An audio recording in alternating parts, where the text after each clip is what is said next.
Lucian എന്ന യുവാവ് തന്റെ സുഹൃത്തുക്കളുമായി കപ്പൽ യാത്ര ചെയ്യുകയായിരുന്നു. നടുക്കടലിൽ വെച്ച് അതിശക്തമായ കൊടുങ്കാറ്റിലും പേമാരിയിലും പെട്ട് കപ്പൽ മുങ്ങിത്താണു. എല്ലാവരും വളരെയധികം ബുദ്ധിമുട്ടി നീന്തി രക്ഷപ്പെടാൻ ശ്രമിച്ചെങ്കിലും ഫലമുണ്ടായില്ല. ലൂസിയാൻ ഒഴികെ എല്ലാവരും മുങ്ങി മരിച്ചു. നീന്തി തുടിക്കുന്നതിനിടയിൽ കടലിന്റെ ഉപരിതലത്തിലൂടെ ഒഴുകി നീങ്ങിക്കൊണ്ടിരുന്ന എന്തോ ഒന്നിൽ അദ്ദേഹത്തിന് പിടുത്തം കിട്ടി. വീണ്ടും ശക്തിയായി നീന്തി നീന്തി നീന്തി ഏതോ വിജനമായ ഒരു ദ്വീപിൽ അയാൾ എത്തപ്പെട്ടു.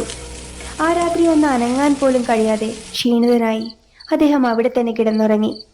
നേരം പുലർന്നപ്പോൾ രക്ഷപ്പെടാനുള്ള മാർഗങ്ങൾ പലതും നോക്കി. കണ്ണെത്താത്ത ദൂരത്തോളം പരന്നു കിടക്കുന്ന ആ മഹാസമുദ്രം വിഴുങ്ങാൻ ഒരുങ്ങി നിൽക്കുന്നത് പോലെ അദ്ദേഹത്തിന് തോന്നി. വിശപ്പടക്കാൻ എന്തെല്ലാമോ കായ്കനികൾ ഭക്ഷിച്ചു. ഉണങ്ങിയ മരക്കൊമ്പുകളും ഇലകളും ചേർത്ത് വെച്ച് വിശ്രമത്തിനായി ഒരു കുടിൽ അദ്ദേഹം കെട്ടിയുണ്ടാക്കി. അങ്ങനെ ദുരിതപൂർണമായ തന്റെ ജീവിതം അദ്ദേഹം തള്ളി നീക്കിക്കൊണ്ടിരുന്നു. എന്നെങ്കിലും ഒരിക്കൽ കുടുംബവുമായി കണ്ടുമുട്ടാൻ സാധിക്കുമോ എന്നോർത്ത് അദ്ദേഹം നീറിക്കൊണ്ടിരുന്നു. ചുള്ളികളും കരിയിലകളും പെറുക്കിക്കൂട്ടി കത്തിച്ച അടുപ്പിലേക്ക് തണുത്തു വിറങ്ങലിച്ച തന്റെ കൈകൾ നീട്ടി അദ്ദേഹം തീ കായുകയായിരുന്നു. കുടുംബത്തെ പറ്റിയുള്ള ഓർമ്മകളിൽ നീറി ദൈവത്തെ പോലും പഴിച്ചുകൊണ്ട് അദ്ദേഹം അടുപ്പിനരികെ കിടന്ന് മയങ്ങിപ്പോയി.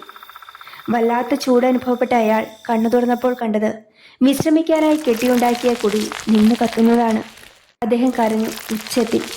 എന്തിനാണ് തന്നോട് ഇത്രയധികം ക്രൂരത കാട്ടുന്നതെന്ന് ഉച്ചത്തിൽ അലറി വിളിച്ചുകൊണ്ട് അദ്ദേഹം ദൈവത്തോട് ചോദിച്ചു. ആളിക്കത്തിയ തീനാളങ്ങൾ അടങ്ങിയ കനലിലേക്ക് നിർവികാരനായി നോക്കിക്കൊണ്ടിരുന്ന അദ്ദേഹത്തിന്റെ കണ്ണിൽ ഒരു കപ്പൽ പെട്ടു.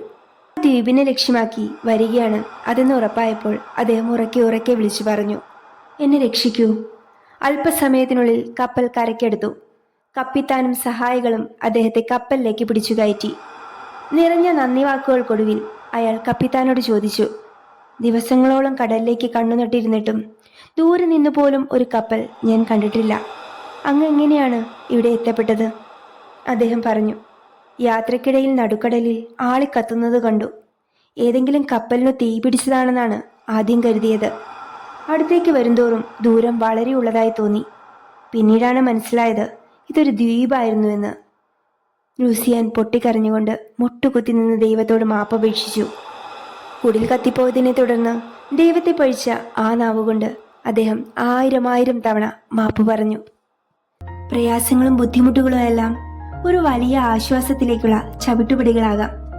ഇടരാതെ മുന്നോട്ടു പോവുക എന്നത് മാത്രമാണ് നാം ചെയ്യേണ്ടത്.